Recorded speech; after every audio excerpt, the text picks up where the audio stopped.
네, 바로 선수 입장하겠습니다. 먼저 여당 대표입니다. 5선에 빛나는 설훈 더불어민주당 의원 나오셨고요. 이에 맞서는 야당 대표, 야권의 대표적인 4선 중진 김기현 국민의힘 의원입니다. 두 분 어서 오십시오. 네, 반갑습니다. 반갑습니다. 네, 저희들은 요새 많이 추워져서 추위를 느끼는데 여의도는 워낙 열기가 뜨거워서 추위도 못 느끼지 않으십니까? 어떠세요, 김기현 의원님? 그래도 춥죠. 그래 추우세요? 특히 야당은 많이 춥습니다. 야당은 춥고요. 네, 설훈 의원님 야당은 안 춥습니까? 저는 뭐 감옥 생활을 오래 해서 추위를 잘 안 탑니다. 네. 네, 여야 중진들의 거침없는 정치 토크쇼 국회 하이킥 지금 유튜브로 함께 방송이 나가고 있습니다. 저희 모습을 직접 보고 싶은 분들은 지금 바로 표창원의 뉴스 하이킥 검색해서 들어오시면 되겠습니다. 네, 1라운드 본격적으로 시작하기 전에요. 미국 대선 관련 이야기 좀 여쭤보겠습니다. 미국 46대 대통령으로 조 바이든 당선인, 이제 당선인으로 확정됐지 않습니까? 고 김대중 전 대통령과 넥타이 바꾼 것, 이 인연이 지금 언론에 계속 방송에 나오고 있는데요. 설훈 의원님은 뭐 김대중 대통령과도 가까우셨고 너무 잘 아실 테니까요. 어떤가요? 바이든 당선인께서 이러한 에피소드 말고도 지한파다, 한국에 대해서 잘 알고 좀 친숙하다, 이렇게 평가할 수 있을까요? 원래 김대중 대통령이 이 1982년 연말에 미국으로 가셨지 않습니까? 네. 이호 여사와 함께 쫓겨갔죠. 예. 가족들 같이 가시면서 이제 거기서부터 시작해서 85년 2월 8일 날 한국에 귀국하시기까지 3년 가까이 미국 계시면서 네. 조 바이든하고 편지도 주고받고 뭐 자주 이렇게 친교를 맺었습니다. 예. 한국 오셨어도 몇 차례 조 바이든 얘기를 하시더라고요. 아하. 그래서 미국에 계실 때부터 친교가 있었고, 네. 그리고 국내 귀국하셔가지고는 이 그 조 바이든하고 계속 연구가 있었고, 대통령 되시고 난 뒤에 조 바이든 당선자가 그 당시 이제 상원 이 외교위원장이었죠. 네. 외교위원장을 들어와서 2001년인가 같이 이제 식사도 같이 하시고 그렇게 만나셨고, 또 그전에는 민주당 외교위원회 간사로 98년인가 아마 그때 들어왔을 겁니다. 네. 들어와서 만나고, 우리 김대중 대통령이 하고 있는 햇볕 정책이 저 정책이 한반도 정책이 제일 좋다, 이런 말씀 공개적으로 하시고, 포용 정책 인정한다. 네. 그리고 나는 김대중 대통령 존경한다, 이런 얘기도 하시고 두 분 관계는 아주 좋았습니다. 예. 네, 김기현 의원님, 설훈 의원님 말씀을 들으면 뭔가 그런 그 대북 관련된 유화적인 분위기가 있지 않을까 싶은데, 지난 오바마 대통령 때 8년간 부통령으로 있을 때는 전혀 그런 모습이 아니었지 않습니까? 이 미국 조 바이든 대통령 시대 과연 대북 관계 어떻게 될 것으로 보십니까? 그 바이든 대통령이 만약에 되면 예. 전체적으로 이제 지한파, 그러니까 굉장히 한국에 대해서 많이 알고 계신 분이고, 네. 그분이 36년 동안 그 의원 활동, 상원 의원 하면서 외교위원회에만 계속 있었습니다. 네. 3번에 걸쳐서 위원장도 하시고, 그래서 굉장히 국제적 관계 이런 것에 대해서 많이 알고 계시고, 또 대한민국과 남북과 또 사이의 관계도 많이 알고 있기 때문에 트럼프보다 훨씬 더 이 남북 관계 문제 해결에는 영향이 크고 도움이 될 것이다, 저희들은 그렇게 판단하고 있는데요. 네. 지금 이제 이 정책이라는 것이 시대에 따라서 바뀌는 겁니다. 미국 그 입장에서 보면 북한이 이미 벌써 북한이 직접 ICBM, SLBM을 통해서 미국 본토를 때릴 수 있는 뉴욕 그리고 워싱턴 DC까지 직접 때릴 수 있는 무기를 다 개발했습니다. 네. 그걸 이제 공개적으로 밝히고 있고요. 그렇기 때문에 더 이상 전략적 인내와 같은 정책을 쓰기는 어려울 것이다. 지금까지 전략적 인내라는 걸 무시하면서 그래 봐야 자기들이 우리 본토 못 때리니까 경제적 압박을 통해서 해결해 보자 그랬는데, 이미 그렇죠. 그게 해결이 안 되고 미국 본토를 직접 때릴 수 있는 무기가 개발된 이 시점에는 그런 형태보다는 정책의 새로운 전환이 일어날 것이라고 보는데, 네. 그 대표적인 증거로 이제 이번에 그 TV 토론회 트럼프하고 바이든 후보. 바이든하고 예. 하면서 네. 거기에서 바이든이 했던 말이, 그 북한이 핵무기를 포기하겠다는 구체적 진전이 있으면 그 후에 김정은이하고 만나겠다, 이렇게 아주 공개적으로 답변을 했거든요. 네네. 그런 걸 보면 이제 비핵화, 한반도 특히 북한의 비핵화에 대해서 굉장히 강한 그런 푸시를 할 것이다. 예. 그렇게 보여지고요. 네. 그 점에서 커다란 변화가 있는 것이라고 봅니다. 설훈 의원님, 그동안 사실 트럼프 대통령 재임 기간에는 트럼프 김정은 최초에 그 북미 정상회담도 있었고요. 뭔가 풀리지 않을까 싶기도 했고 두 어떤 탑다운 방식의 지도자 간의 문제를 풀지 않을까 싶은데 그게 무산되어 버렸잖아요. 결국은 바이든 대통령의 방식은 바텀업으로 알려져 있고 그럼 북한은 과연 어떤 지금 우려 중에 하나는 혹시라도 협상력을 높이기 위해서 또는 이 북미 대화 등을 이끌어내기 위해서 도발 등의 군사적인 어떤 움직임이 있지 않을까 이런 우려도 있던데 어떻게 보십니까? 뭐 저는 군사적 도발 부분은 내년 4월까지는 없을 거로 생각합니다. 아, 예. 지켜볼 거로 생각하고 네. 바이든 행정부가 현재로서는 이제 전열을 정비하고 있는 상황이기 때문에 네. 전열을 정비할 때까지는 지켜보겠죠. 그렇고 바텀업이냐 아니면 탑다운이냐 하는 문제는 탑다운 방식이 맞아요. 왜 그런가 하니 이 북한은 체제상 실무라고 하기에 할 수 있는 사람이 없다고 봐야 합니다. 실무자에게 재량이 없죠. 예, 김정은 위원장이 직접 결정해야 되기 때문에 그래서 바텀업입니다. 탑다운입니다. 네. 그래서 이제 그러나 지금 이 바이든은 이 바텀업을 하겠다고 하는 이런 입장을 표명했지만은 대통령이 되면은 그런 저간의 사정을 알고 있기 때문에 달라질 것이다. 달라질 거라고 생각하죠. 네. 그리고 전략적인 인내로 오바마 정부가 했는데 이게 왜 전략적인 인내가 됐느냐? 이때 당시에 이명박 박근혜 정부입니다. 이명박 박근혜 정부가 전략적인 인내를 하라고 이렇게 강요했다고 생각합니다. 그래서 결국은 이게 한미 남북 관계에서 제일 미국이 잘못된 정책 중에 하나가 이게 이 전략적인 인내입니다. 그럼 그냥 뒷점지고 있었던 거거든요. 네 한번 해봐라 이거였는데 네.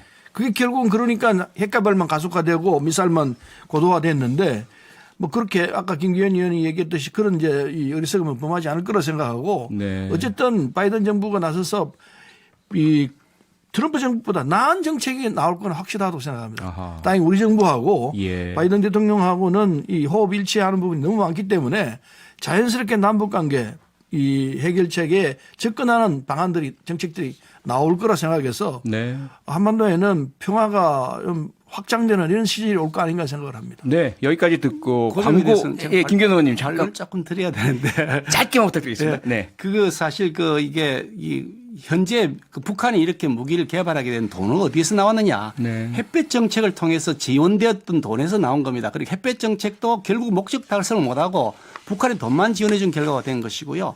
그 바이든의 정책이 지금 문재인 대통령이 그동안 취했던 정책과는 완전히 달라졌습니다. 문재인 대통령은 종전선언부터 먼저 하자. 그래 놓고 비핵화를 나중에 논의하자 그랬는데 거꾸로 이제는 비핵화를 먼저 해야 된다고 얘기하기 때문에 완전히 달라진 거죠. 그래서 오늘 수보회의 청와대에서 하시면서 문재인 대통령도 종전선언 말을 일절 언급을 안 했습니다. 그만큼 커다란 남북 관계의 변화가 있을 수밖에 없는 상황이라는 거죠. 네. 뭐 수정할 게 하나 있습니다. 네. 북한이 핵 개발하고 미사일 개발한 돈이 어디서 나왔느냐 햇볕 정책에서 나왔다.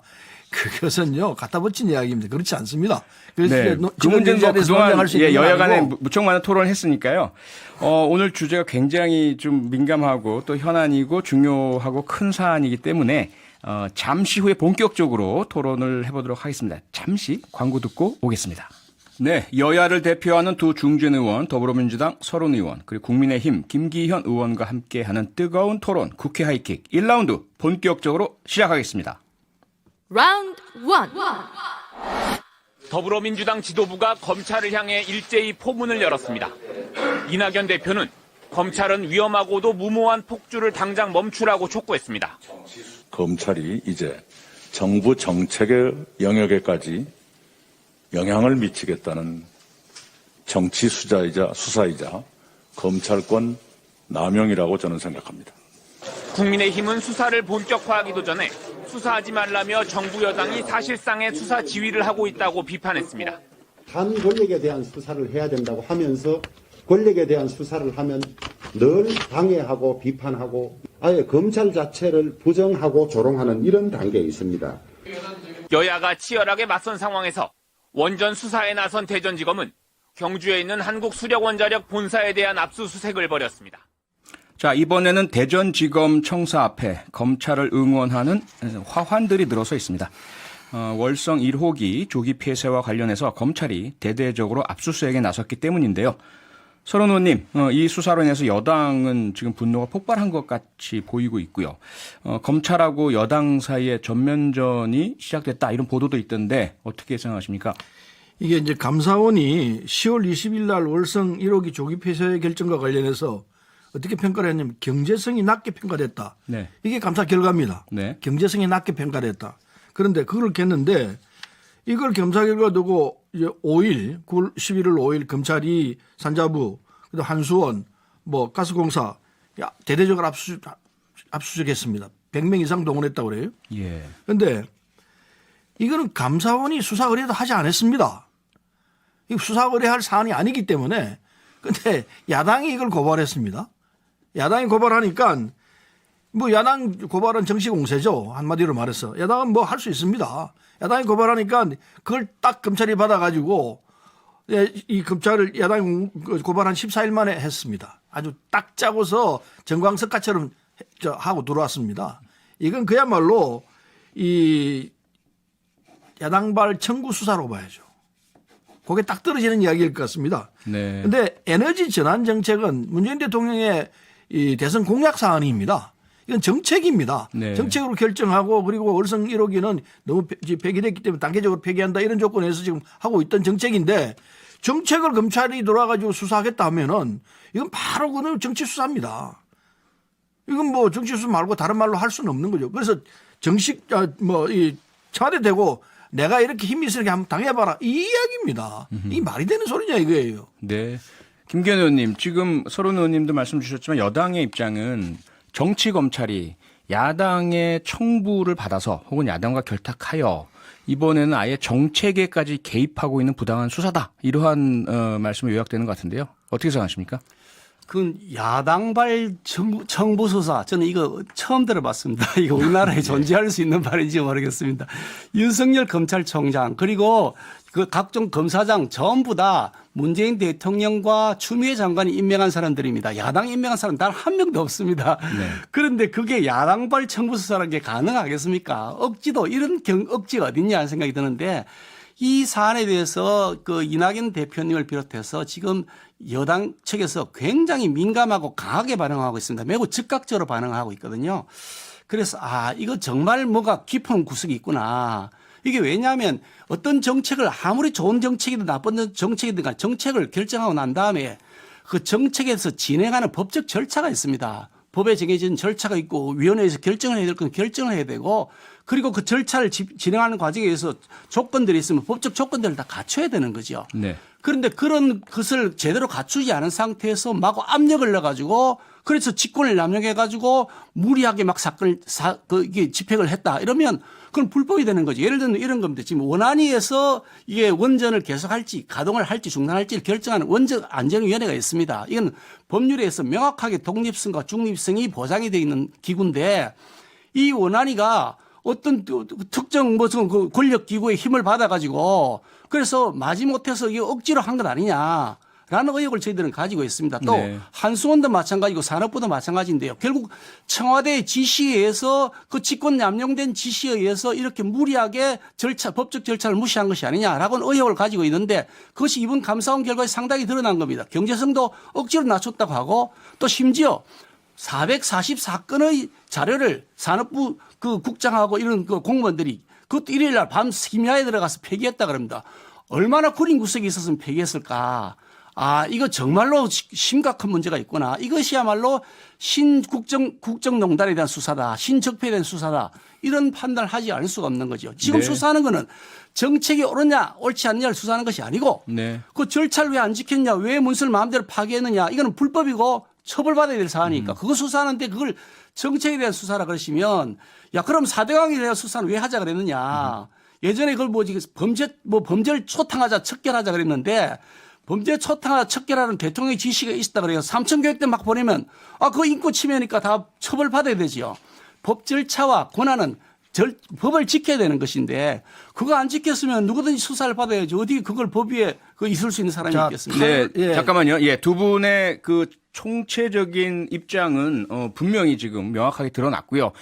쟁점을 따지기 위해서 딱 두 가지 부분에서 질문을 제가 좀 드리겠습니다. 네, 서른 의원님, 우선 김기현 의원님의 주장 중에 핵심적인 내용이 어쨌든 검찰 수사적 차원에서 보자면 뭐 4천여 건이 넘는 자료를 444건. 444건 죄송합니다. 444건의 공문서를 포함한 자료를 감사원 감사 전에 폐기했다. 이것은 공무원들의 직무상 범죄가 아니겠느냐. 여기 대해서 수사를 안 하고 넘어갈 수 있느냐라는 부분에 대해서 어떻게 생각하십니까? 예. 그 부분은요, 지적받을 수 있습니다. 네. 그런데 감사원이 어떻게 조치를 취했냐면요. 산자부 공무원 2명 징계 요구했고요. 네. 백은규 장관에 대해서는 전 장관입니다. 공직 네. 출마 시 불이익을 주라. 예. 그다음에 정재훈 한수원 원장에 대해서는 주의 조치를 요구했습니다. 요게 감사원이 그 행위에 대한 결정이었습니다. 네. 요겁니다. 그다음에 그것보다 더 중요한 문제는요. 윤석열 총장이 대전지검을 다녀가고 일주일 만에 이 상황이 터졌습니다. 그리고 지금 이두봉 대전지검장은 윤석열 사단으로 알려져 있습니다. 이 무슨 관계가 안 있습니까?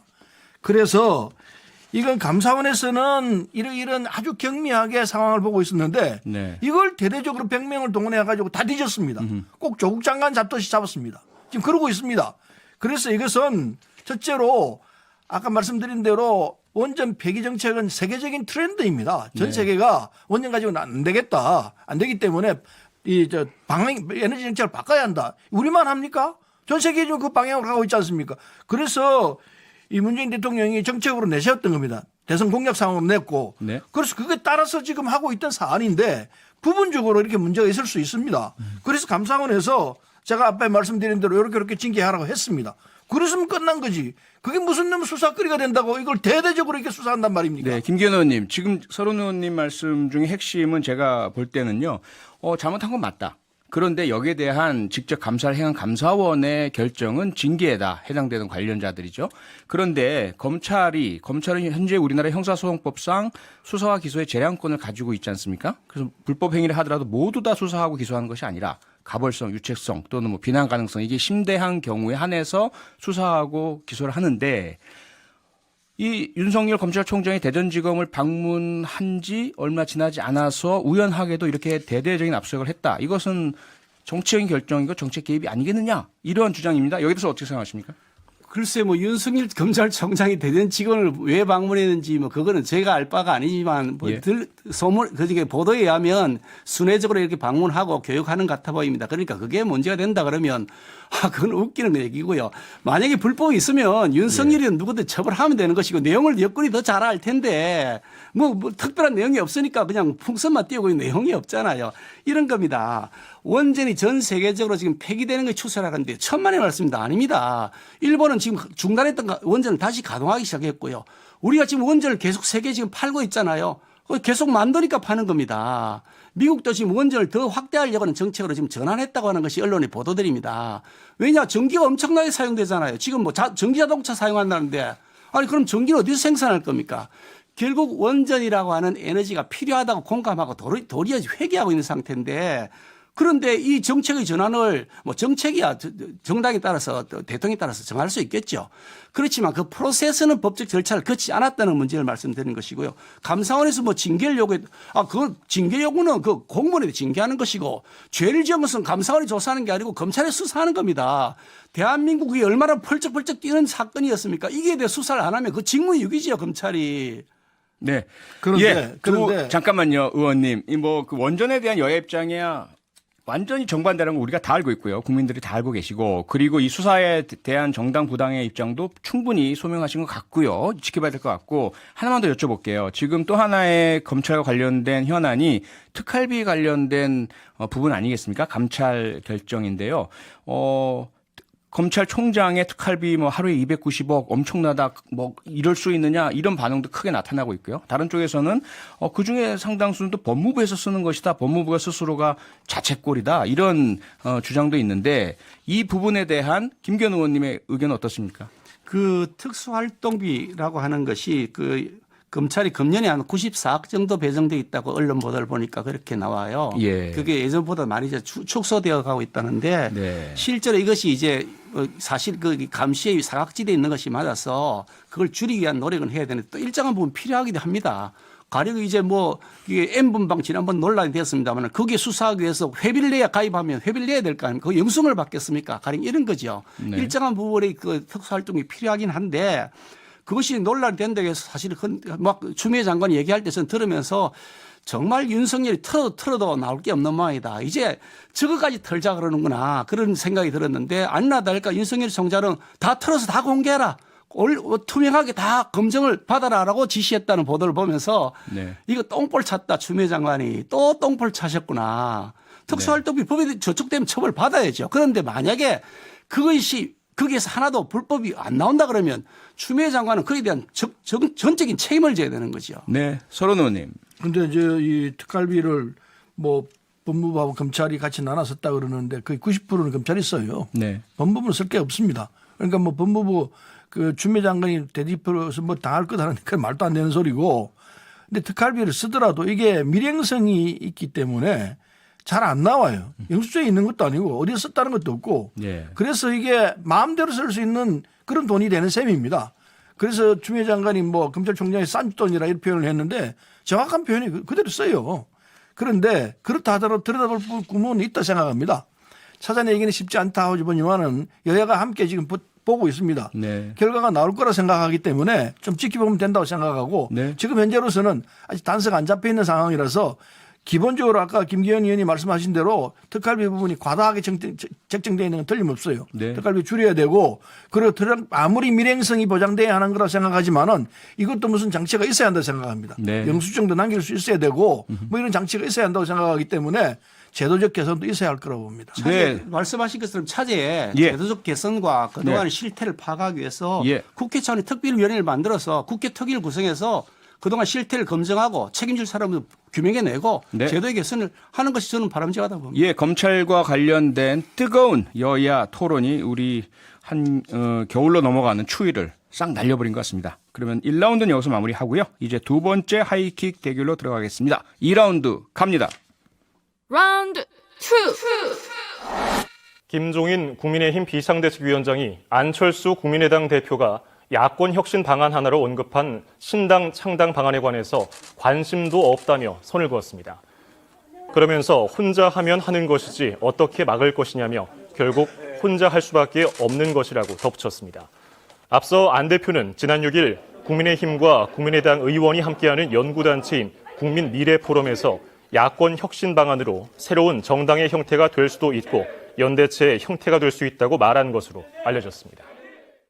네, 안철수 국민의당 대표가 야권 신당 창당을 제안했다는 뉴스 들으셨는데요. 여기에 대해서 김종인 국민의힘 비상대책위원장은 들을 가치도 없는 소리다. 신당 창당은 혼자서 하고 싶으면 하는 것이다. 이런 말로 일축해 버렸습니다.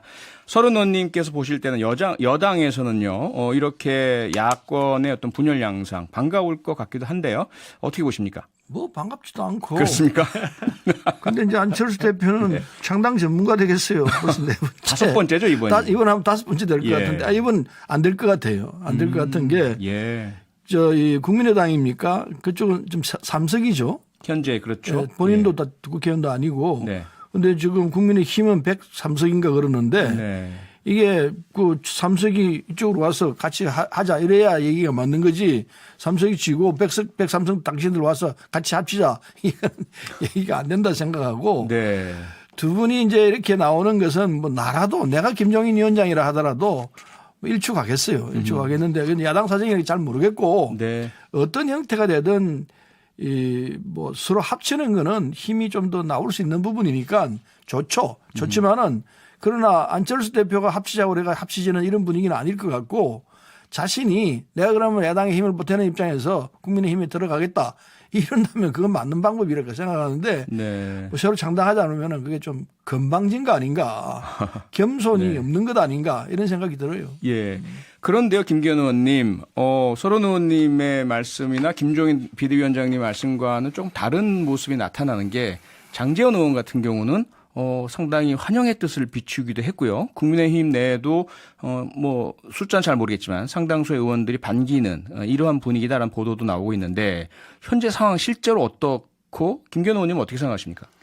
당내에서 사실 이 문제를 갖고 뭐 본격적인 논의한 적이 없기 때문에 여러 가지 의견들이 다양하게 있습니다. 저는 이미 벌써 빨리 야권 통합을 통해서 반문연대를 이루어야 된다 공개적으로 발언하고 또 요구하고 있는 사람이기 때문에 네. 전체적으로 야권 통합에 대한 비중을 굉장히 크게 생각하고 있는 사람이고요.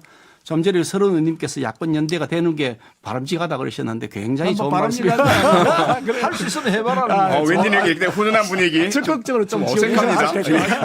하셔서 1대1로 붙어보죠. 그런데 이거는 이렇습니다. 오늘 네. 제가 뭐 확인을 해봤더니 예. 안철수 대표가 했던 것은 신당 창당이라고 공개적으로 표현을 한 것이 아니고 아닌가요? 예, 혁신 플랫폼 뭐 이런 용어를 사용했더라고요. 그리고 혁신 플랫폼의 구체적 내용이 뭐냐 예. 물었더니 신당 창당이라고 답변한 것이 아니고 네. 다양한 여러 가지 스펙트럼을 뭐 녹여보자 이런 의미라고 답변한 것으로 제가 확인해 봤는데요. 예. 지금 시점에 뭐 이제 야권 연대를 이제 첫 논의하는 첫 출발입니다. 어떻게 첫 소리 배부르겠습니까만 어떻든 우리 야당 입장에서는 힘을 다 합쳐도 될똥 말똥. 상당히 솔직하십니다. 저희들이 예. 최선을 다해서 젖먹던 네. 힘까지 쏟아내야 될 판이기 때문에 예. 여기에서 우리가 여유 있게 그렇게 뒤로 뒷짐질 상황은 아니다. 저는 그렇게 판단하고 있고요. 네. 그래서 이 논의 시작의 불씨를 잘 살려서 어떻게든지 야권이 통합될 수 있는 그런 그 플랫폼은 필요하다. 저는 네. 그렇게 생각을 하고 있고요.